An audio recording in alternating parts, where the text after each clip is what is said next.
I understand you would like to learn how to make out with your girlfriend in the back of a 2006 Nissan Murano. Very well, let's proceed. Firstly, like any good Spartan, you must have a plan of attack.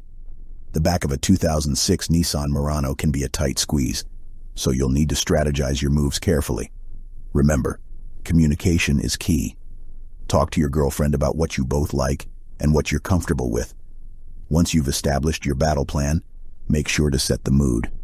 Dim the lights and turn on some music, perhaps some soft Gregorian chants, to create a romantic atmosphere.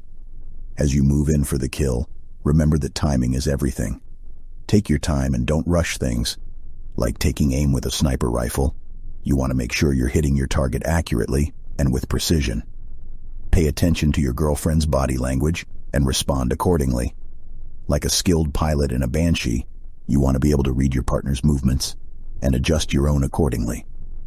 When things start to heat up, remember that it's important to keep things respectful and consensual. Don't be afraid to take a break and check in with your girlfriend to make sure she's still comfortable and enjoying herself.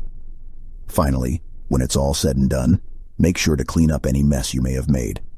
Like a diligent ODST, you want to leave the back of that 2006 Nissan Murano in the same condition you found it in. I hope this has been a helpful and entertaining lesson in making out like a Spartan warrior. Good luck, and may the Forerunners guide your way.